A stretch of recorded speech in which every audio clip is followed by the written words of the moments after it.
ఎం Sai Kumar, AISF రాష్ట్ర కోశాధికారి. ఈరోజు చైతన్య టెక్నో స్కూల్ రేణిగుంట నగరంలో ఉన్నటువంటి స్కూల్ పిల్లల్ని ఏ విధంగా తీసుకెళ్తున్నారో, పరిమితానికి మించినటువంటి సీటింగ్ కెపాసిటీ కన్నా కూడా ఎక్కువ మందిని విద్యార్థులను కూడా ఇక్కడ తరలిస్తున్నారు. ఈ రూట్ నెంబర్, బస్ నెంబర్ వచ్చి 4.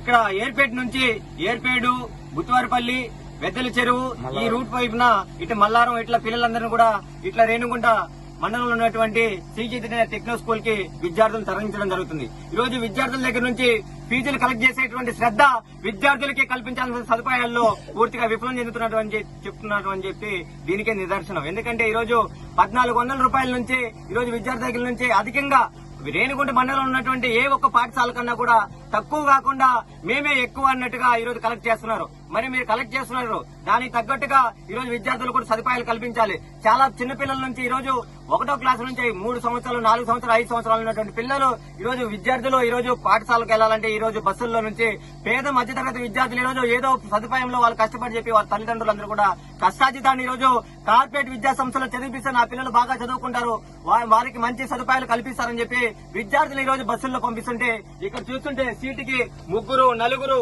ఇక్కడ చూసి 5 మంది ఉన్నారు. ఈ సీట్లో 5 మంది ఉంటే ఈ రోజు పిల్లలా లేకపోతే ఇంకేమైనా అని చెప్పి కూడా మేము అడుగుతున్నాం. అగ్గిపెట్టిలో మ్యాచ్ బాక్స్ లో ఈ రోజు అగ్గిపెట్టిలో అగ్గి పొలంలో ఏ విధంగా అయితే వేసి ఉంటారో మ్యాచ్ బాక్స్ లో అదే పద్ధతిలో ఈ రోజు శ్రీ చైతన్య టెక్నో స్కూల్ రేణిగుంటలో ఉన్నటువంటి పాఠశాలకు తీసుకెళ్లేటువంటి పిల్లలు కూడా అగ్గిపెట్టిలో కుదించినట్టు పద్ధతిలో ఈ రోజు పాఠశాలకు వెళ్లేటువంటి పిల్లలు కూడా ఈ రోజు శ్రీ చైతన్య టెక్నో స్కూల్ ఉన్నటువంటి పిల్లలు కూడా ఆ పద్ధతిలో ఈ రోజు కుదిస్తున్నారు. కాబట్టి వెంటనే స్పందించాలి.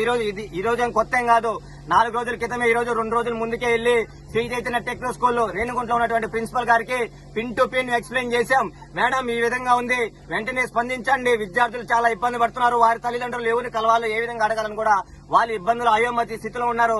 ఎందుకంటే వారందరూ కూడా చదువుకోనటువంటి తల్లిదండ్రులు ఎక్కువగా ఉన్నారు. కాబట్టి మీరు స్పందించి వాళ్ళకి కావాల్సినటువంటి ఏర్పాట్లు చేయాలని చెప్పి కూడా మేము తెలియపరచడం జరిగింది ఏఐఎస్ఎఫ్ గా. కానీ ఇంతవరకు కూడా స్పందన లేదు.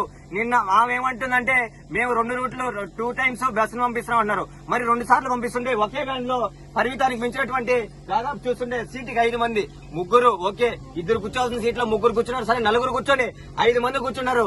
ఇది మ్యాచ్ బాక్స్ లో అగ్గి పెట్టలేమని అగ్గిపుల్ల లేకపోతే శ్రీ చైతన్య స్కూల్ బస్ లో ఏమన్నా పిల్లల్ని ఏ పద్ధతిలో తీసుకెళ్తారో మీరందరూ కూడా ఆలోచించాలి. కాబట్టి వెంటనే స్పందించాలి.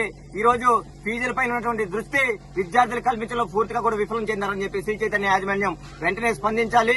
లేని ఏడల బస్సులు ఎక్కడ కనిపిస్తే అక్కడ ఆపేస్తామని కూడా ఈ సందర్భంగా మేము హెచ్చరిస్తున్నాం. వెంటనే స్పందించి వాళ్ళకి ఇంకో బస్సును కూడా ఏర్పాటు చేయాలని చెప్పి కూడా విద్యార్థుల పక్షాన, అది వారి యొక్క తల్లిదండ్రుల పక్షాన ఏఐఎస్ఎఫ్ గా మేము హెచ్చరిస్తున్నాం.